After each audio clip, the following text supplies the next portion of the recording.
For centuries, our United Kingdom has had a proud history of welcoming people from overseas, including many fleeing persecution. My own great-grandfather came from Turkey in fear of his life because our country offered sanctuary for his outspoken journalism. And when you look back over the centuries, as people have come seeking refuge or simply in search of somewhere to build a better life, you see that this is the very stuff our history is made of. From the French Huguenots to the Jewish refugees from Tsarist Russia, to the docking of the Empire Windrush, to the South Asians fleeing East Africa, to the many, many others who have come from different countries at different times for different reasons. All have wanted to be here because our United Kingdom is a beacon of openness and generosity. And all, in turn, have contributed magnificently to the amazing story of the UK. Today, that proud history of safe and legal migration is ultimately responsible for many of those working in our hospitals and on the front line of our response to the pandemic, for more than 60% of the England football team at the final of Euro 2020, for many of our country's leading figures in the worlds of business, art and culture. And I'm pleased to say for ever-growing numbers of people serving in public life, including colleagues of mine, like Nadeem Zahawi, who escaped with his family from Saddam Hussein's Iraq, Dominic Raab, whose Jewish father came to Britain from Czechoslovakia to escape Nazi Germany, and Priti Patel, whose family fled persecution in Uganda. So I'm proud that this government has continued the great British tradition of providing sanctuary to those in need. In fact, doing more to resettle vulnerable people in the UK through safe and legal routes than any other government in recent history. Since 2015, we've offered a place to over 185,000 men, women and children seeking refuge, more than the entire population of Sunderland, and more than any other similar resettlement schemes in Europe. This includes almost 100,000 British nationals overseas threatened by draconian security laws in Hong Kong, 20,000 through our Syrian scheme, 13,000 from Afghanistan and to whom we owe debts of honour, and around 50,000 Ukrainians.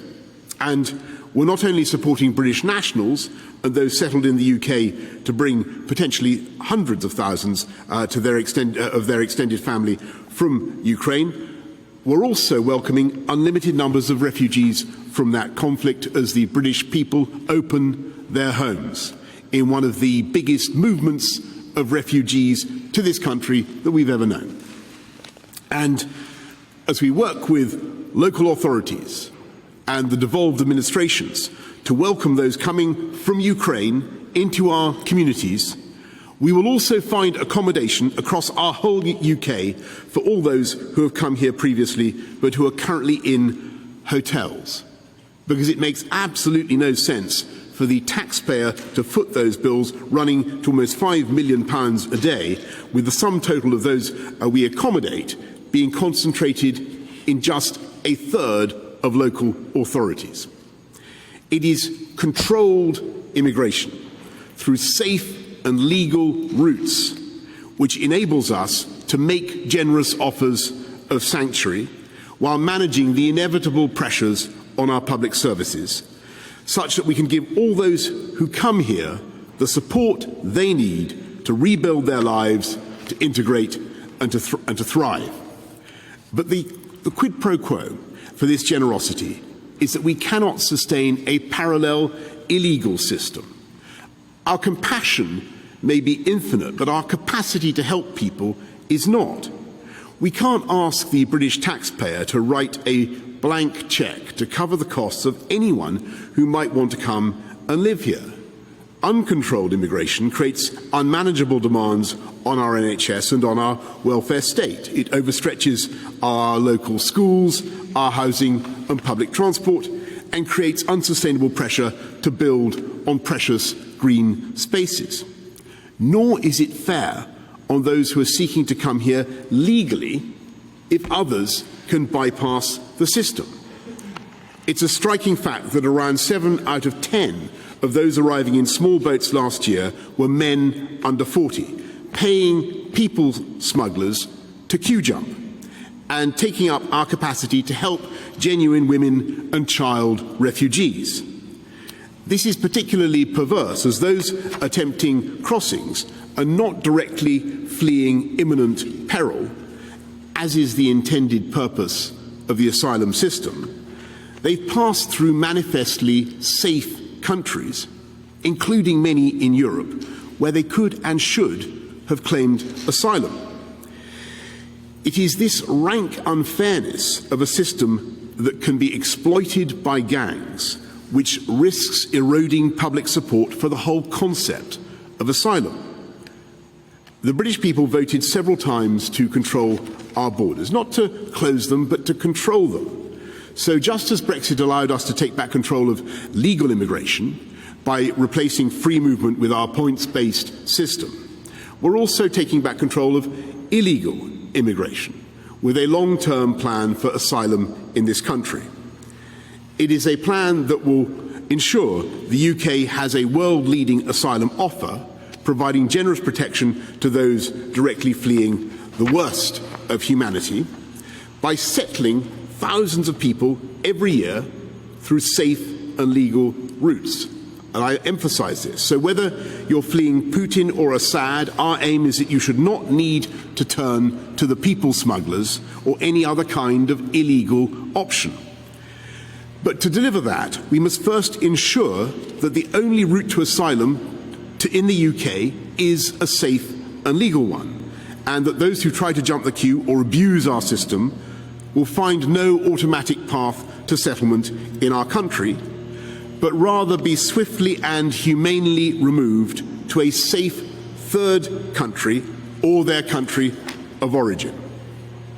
And the most tragic of all forms of illegal migration, which we must end with this approach, is the barbaric trade in human misery conducted by the people smugglers in the Channel.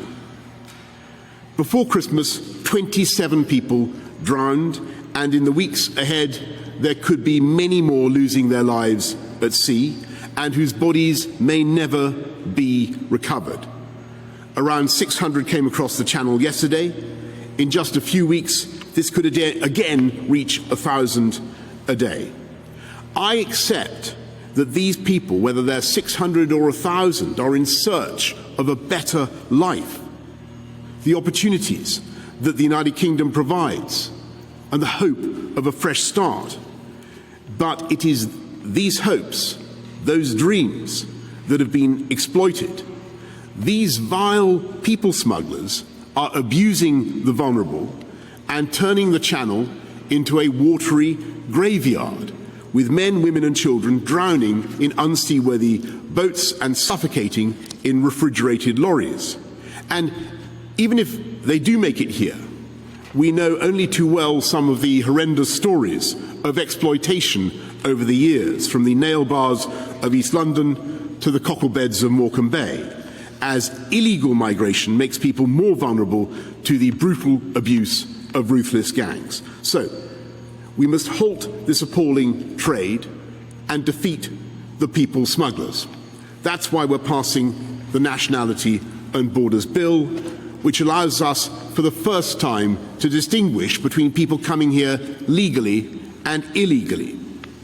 And for this distinction to affect how your asylum claim progresses and your status in the UK if that claim is successful.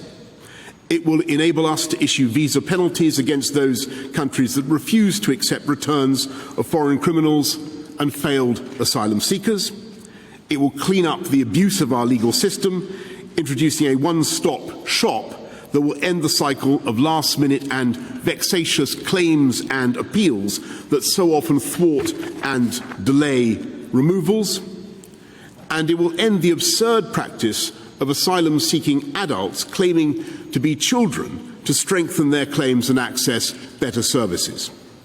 Crucially, it will also allow us to prosecute those who arrive illegally, with life sentences for anyone piloting the boats, and to identify, intercept and investigate these boats. From today, the Royal Navy will take over operational command from Border Force in the Channel, taking primacy for our operational response at sea, in line with many of our international partners, with the aim that no boat makes it to the UK undetected. This will be supported by £50 million of new funding for new boats, aerial surveillance and military personnel, in addition to the existing task force of patrol vessels, Wildcat helicopters, search and rescue aircraft, drones and remotely piloted aircraft. This will send a clear message to those piloting the boats. If you risk other people's lives in the Channel, you risk spending your own life in prison. People who do make it to the UK will be taken not to hotels at vast public expense. Rather, they will be housed in accommodation centres like those in Greece, with the first of these to open shortly. At the same time, we are expanding our immigration detention facilities to assist with the removal of those with no right to remain in the UK. We're investing over £500 million in those efforts, and this is on top of overhauling our arrivals infrastructure here in Kent, with new processing facilities now operational at Western Jetfoil and at Manston. But we will need to go further in breaking the business model of these gangs. So from today, our new migration and economic development partnership will mean that anyone entering the UK illegally, as well as those who have arrived illegally since January the 1st, may now be relocated to Rwanda. This innovative approach, driven by our shared humanitarian impulse and made possible by Brexit freedoms, will provide safe and legal routes for asylum while disrupting the business model of the gangs.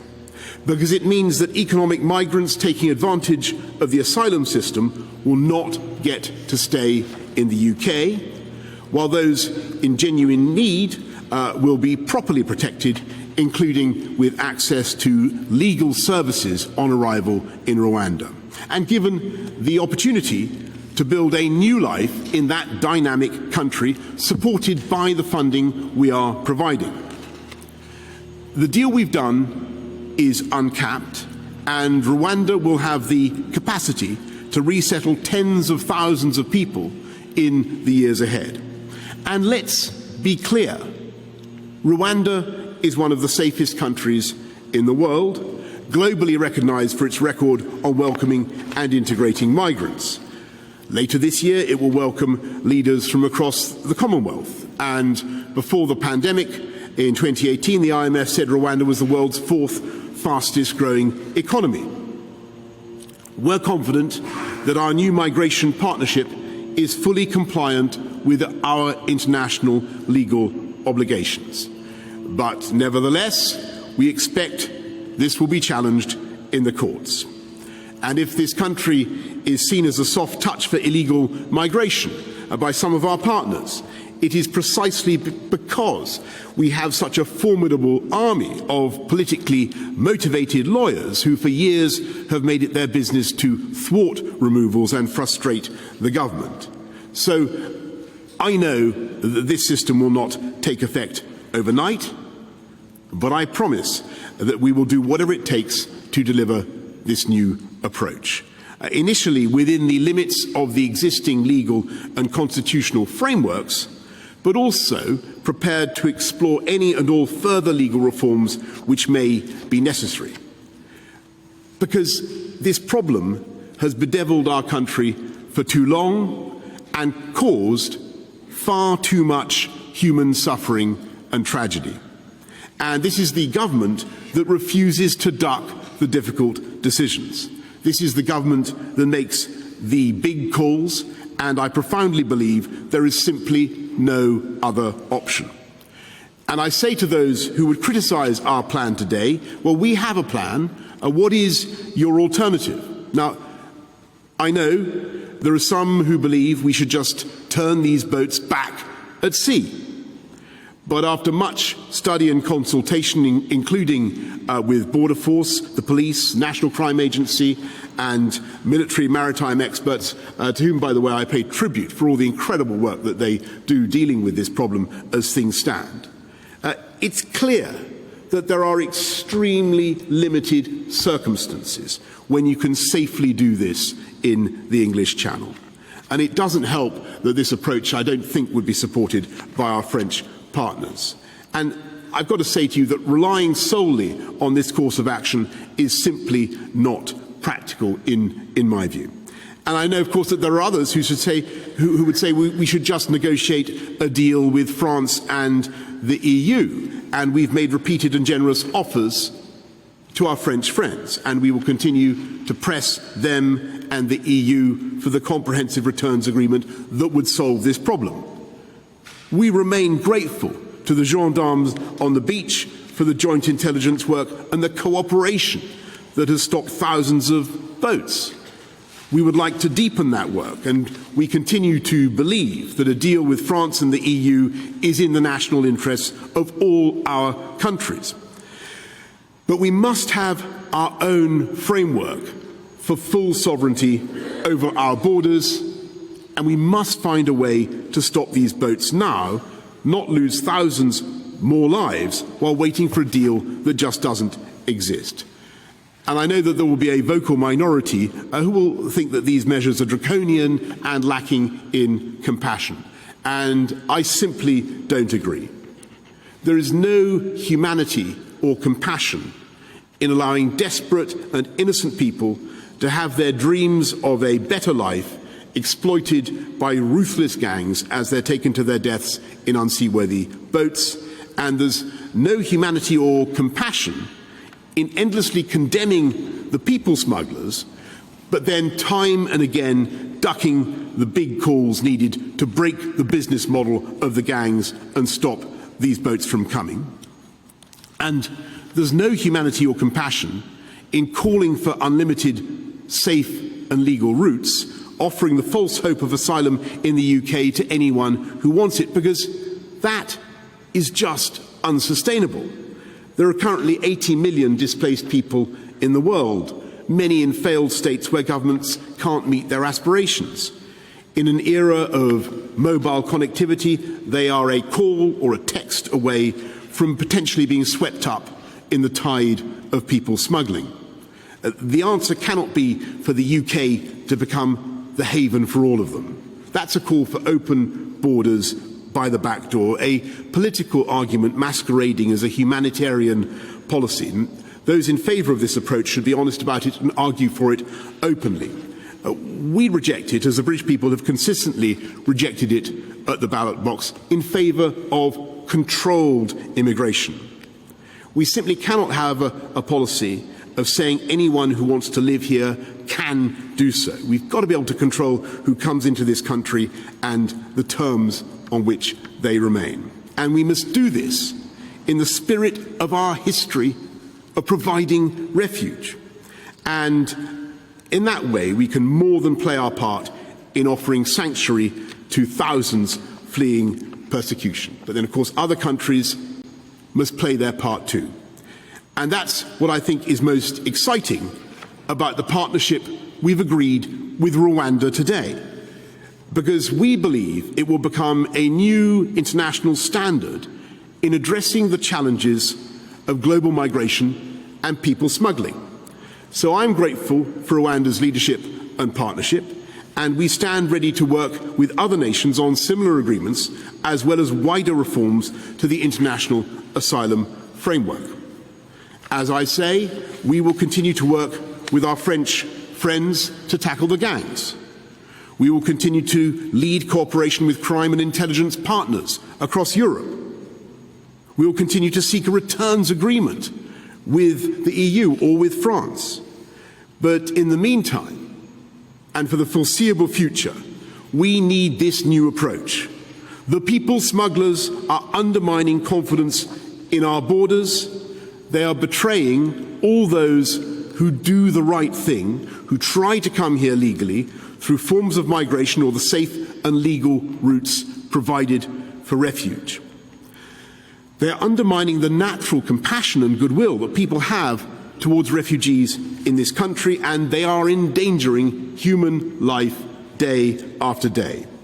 And though the way ahead will be hard, and though we can expect many challenges and many obstacles to be thrown up against this plan, I believe this plan is the right way forward, because the people smugglers must be stopped in order to save countless lives, and because tackling illegal migration is precisely the way to sustain a safe, legal and generous offer of sanctuary to those in need, and that is in the very best traditions of this country and the values we stand for in the world.